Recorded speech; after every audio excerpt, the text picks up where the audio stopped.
Hello and welcome to our review of the Cyansky P25 V2. Beautiful torch. You guys will recall that we reviewed the first version in a previous video, and you can follow the link to look at that if you haven't already. This boasts 3,600 lumens, FL1 standard 80-hour potential runtime, 205 meters, and 10,800 CD. And of course, let's just take this aside right here and go, before we get to the specs, let's just look at the dang thing. Such a pretty little thing. In fact, if beauty standards and elegance and artistic standards were the thrust here, you would have one-of-a-kind light that probably would be a defining game changer for the next 10 years. It's a beautiful torch. It's like the sci-fi equivalent of those Wraiths in the Matrix series that you always wanted to see the Neo fight, but he never really got to. That's what this thing is like. Just look at it. Just look at it. It's really, really pretty. You know, here it is. Let's put it next to, here's both of them together. You know, the black one's always, I love this one. I've used it so much. But this one, and as nice as this one is, this one, and I'll explain why it doesn't measure up in a minute here. But it is very, as far as the looks go, this thing's got it. It's like a perfect sci-fi model of a bad destroyer. You know, it's just a beautiful utilitarian torch that is supposed to offer more. That said, I tried to start the video off on a more positive note, and we're going to keep trying, but there's really not much else I can do except to point out that this light is, it very, very narrowly struggles from being a complete and total dud, and I'm going to explain why, at least for flashaholics.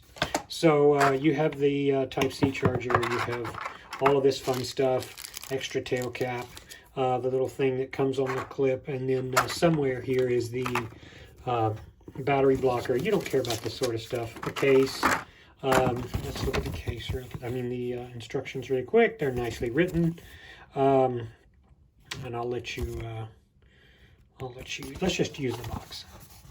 So you can pause this if you're thinking about getting this light and kind of consider exactly what is offered. So here are the specs. And similar to the previous edition, you do have a very, well, it's nice. Okay, I'm just going to come out and say it, folks. You subscribe to this channel because I'm honest about products, and sometimes I do make manufacturers really angry because I get invitations now to review all sorts of stuff, and I turn most of them down. But Cyansky dropped the ball here. They dropped the freaking ball because... Okay, so here's how they drop the ball. If you want the 1500 lumen mode, no problem. You just tap it and use the usual momentary on to get it. However, if you want turbo, you have to do this. The turbo is only available with the side switch, and you have to do a separate press. So if I want to set the mode, it's not going to take me there. It's only going to go, and then I have to go back here and do that. Now I've got the 3600 lumen turbo. But you see, once I turn it off, I have to go and reselect it. That is not something you do with a flashaholic when you're selling to people who are high-performance light enthusiasts, like most people who follow this channel do. That is a major letdown. Now, I can use the other modes that are nice. The beam is fairly nice, but I can't actually get to turbo because I can't save the damn mode. I'm back on just the normal high mode. And they said, I was so mad at them, I actually emailed Cyansky, and they said, well, we thought about it, but we want to make sure that, you know, they really did. They weren't really clear on what they said, but they make it sound like they do research on this. And I'm thinking, man, you guys are dumb. Are you stupid or something? How do you not know that most of your market with LED enthusiasts is going to be high lumens, but you can't restrict that to several button pushes? What were you thinking? That isn't how it works. That's not how it works. That's not how any of this works. It just doesn't work like that. I mean, honestly, this is just stunningly poorly done with that feature, because you can't get to have fun with the light unless you're willing to do a switch. And then, of course, you have an immediately quick step down because the light has to step down because of the amount of light you're getting. I would much rather have the original, which gives you full turbo from a momentary on perspective. This is how you do things, not like this. And I'm sorry to say, this was a major, major fail. But let's take it outside. Let's do something different today. Let's start with this wall. So again, this is on the high mode. Does it give you more throw? One of the questions that people have is, does this really deliver on more throw than V1? And the answer is not really. So here we have in my right hand the V2, and then we have V1, which of course is brighter because you can get to turbo, so I'm going to have to turn this up. So now you have both, and you can't even, neither of them are throwers, so you can't tell. You can see that there might be a little more throw here, but none to speak of. I've put these to a wall perpetually to see if there was any difference, and that's both of them. Let me turn off V1 and we'll just look at V2. Okay.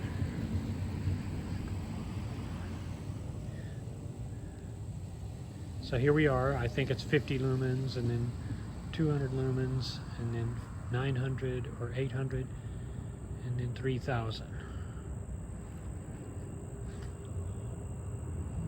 So that's what you got. Now you're seeing, because it's not a thrower, you would never buy this if you wanted a thrower. It's going to just give you a nice swathing flood. It does curtail in the edges a little bit more, which is why you get to, it does throw some more than the original, but in no sense would you say that. Would you ever associate this with any sort of satisfying throw? And as much as I love the first one, you're going to have to make sure you go in with the intention to using it being that you are going to use it like for a crime scene, or to change a tire, or to do something that is mechanical in nature, or that is practical in nature, and you're going to have an area that is covered completely. Same here. So it does have a nice swath. Again, just don't associate anything with any sort of beam projection, because it's not going to give you that. Which of course should make you consider, okay, so you see the sharp step down there, I'm sure. Still bright, still nice, but it's not, and it's very hot. In fact, it's so hot, I don't know what the point is. What were they worried about? This is after the step down. It's still blazing. I'm holding it by the end. Guess who's back? Noisy kitty.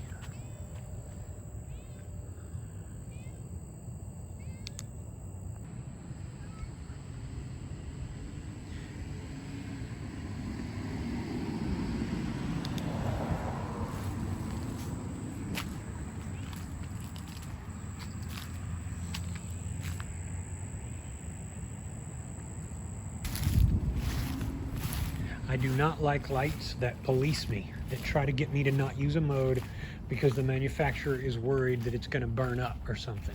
Well, listen, if it's going to burn up, then you need to do a better job with your product and ensure that you're not putting something out that's not meant to perform at that level. Otherwise, you may bite me.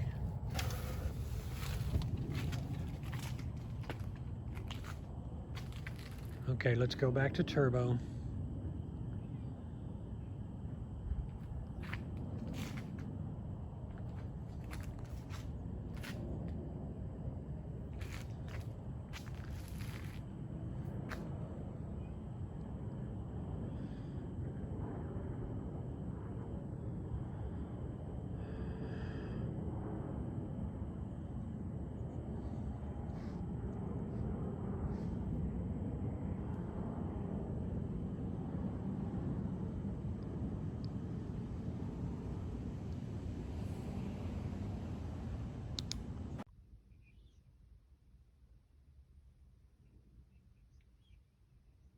The healthiest approach is the person trying to find the simplest moment and just leave as the presence of their moment. And if they are simple, the complexity comes on its own.